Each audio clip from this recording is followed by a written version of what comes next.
ഗോവിന്ദച്ചാമി പിടിയിലായിരിക്കുന്നു എന്ന ഏറ്റവും പുതിയ സൂചന. സന്തോഷ്, ഗോവിന്ദച്ചാമി പിടിയിൽ. തീർച്ചയായും ഗോവിന്ദച്ചാമി കൊടും കുറ്റവാളി, സൗമ്യയെ പിച്ചിച്ചീന്തിയ നരാധമൻ ഗോവിന്ദച്ചാമി, ജയിൽ ചാടിയ ഗോവിന്ദച്ചാമിയെ ഇതാ പോലീസ് പിടികൂടിയിരിക്കുന്നു. നാം നേരത്തെ സൂചിപ്പിച്ചതുപോലെ തളാപ്പേരിയിൽ ആ പൊന്തക്കാട്ടിന് സമീപത്ത് എവിടെയോ ഒരു ഊടുവഴിയിൽ കുടുങ്ങിയിരുന്നു ഗോവിന്ദച്ചാമി. അവിടെയൊക്കെ പോലീസ് വളയുകയും അരിച്ചു പറക്കുകയും ചെയ്തു. നാടും നാട്ടുകാരും ഒക്കെ പോലീസിനൊപ്പം നിന്ന് ഗോവിന്ദച്ചാമിയെ കണ്ടെത്തുന്നതിന് വേണ്ടിയുള്ള തീവ്ര പരിശോധനയും തെരച്ചിലും നടത്തുന്നതിനൊടുവിലാണ് ഇതാ കണ്ണൂരിൽ നിന്ന് തന്നെ നമ്മൾ നേരത്തെ കണ്ട 9:13 കണ്ട CCTV ദൃശ്യങ്ങൾ, ഗോവിന്ദച്ചാമിയുടെ CCTV ദൃശ്യങ്ങൾ, 9:13 കണ്ട CCTV ദൃശ്യങ്ങൾ, ആ ദൃശ്യങ്ങൾ അനുസരിച്ച് നോക്കുമ്പോൾ അതിന് സമീപത്തുള്ള പൊന്തക്കാട്, അതിന് സമീപത്തുള്ള റോഡ്, അതുവഴി ഗോവിന്ദച്ചാമി എവിടേക്കോ ഇരിക്കുകയായിരുന്നു.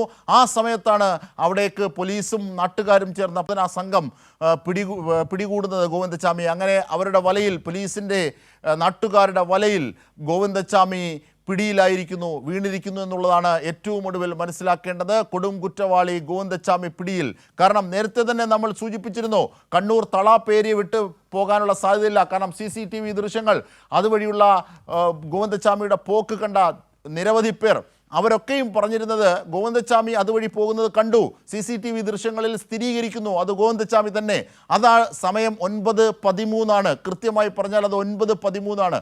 അങ്ങനെ 9:13 ആ പ്രദേശത്ത് നിന്ന് പൊന്തക്കാട് വഴി പോയ ഗോവിന്ദച്ചാമിക്ക് ഒരിക്കലും ആ പ്രദേശത്തിൽ ഒരു പരിധിക്കപ്പുറത്തേക്ക് പോകാനാകില്ല. സമീപത്തെ റെയിൽവേ ട്രാക്കിലേക്ക് എത്താനുള്ള സമയമായില്ല.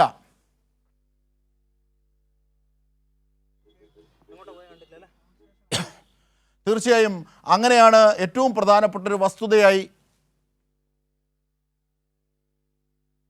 ഗോവിന്ദച്ചാമി പിടിയിലായിരിക്കുന്നു. അതാ ഗോവിന്ദച്ചാമി പിടിയിലായത് നമ്മൾ നേരത്തെ സൂചിപ്പിച്ചതുപോലെ 9:13 ഈ പ്രദേശത്ത് നിന്നും പൊന്തക്കാട് വഴി മറ്റൊരു സ്ഥലത്തേക്ക് ഗോവിന്ദച്ചാമി പോയിരുന്നു. ഗോവിന്ദച്ചാമി ഒരു കിണറ്റിൽ ഒളിച്ചിരുന്ന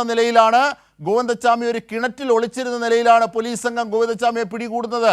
ആ ദൃശ്യങ്ങൾ ഇതാ അല്പസമയത്തിനകം, സെക്കൻഡുകൾക്കുള്ളിൽ നമുക്ക് നൽകാനാകും. സന്തോഷ്, ഏറ്റവും പ്രധാനപ്പെട്ടൊരു വസ്തുത, ഈ 9:13 CCTV ദൃശ്യങ്ങൾ കാണുന്നു, അത് നമ്മളാണ് പുറത്തുവിട്ടത്. ഏറ്റവും പ്രധാനപ്പെട്ടത്, അതിന് സമീപത്തുള്ള പൊന്തക്കാടിലൂടെ ഗോവിന്ദച്ചാമി പോയിരിക്കുന്നത് അതിനടുത്തുള്ള ഏതെങ്കിലും പ്രദേശത്തേക്കായിരിക്കും പോലീസ് നിഗമിച്ചു. നാട്ടുകാർ കരുതി ഈ ഒരു സമയത്ത് തന്നെയാണ് അതിന് സമീപത്തുള്ള ഒരു കിണറിന് സമാനമായ സ്ഥലത്ത് ഗോവിന്ദച്ചാമി ഒളിച്ചിരുന്നത്. അവിടെ നിന്നും തിരക്കുന്നു. ഒരുപക്ഷെ നമ്മൾ നേരത്തെ കണ്ടതുപോലെ പൊന്തക്കാട്, ആ പൊന്തക്കാടിന് ശേഷമുള്ള ദൃശ്യങ്ങൾ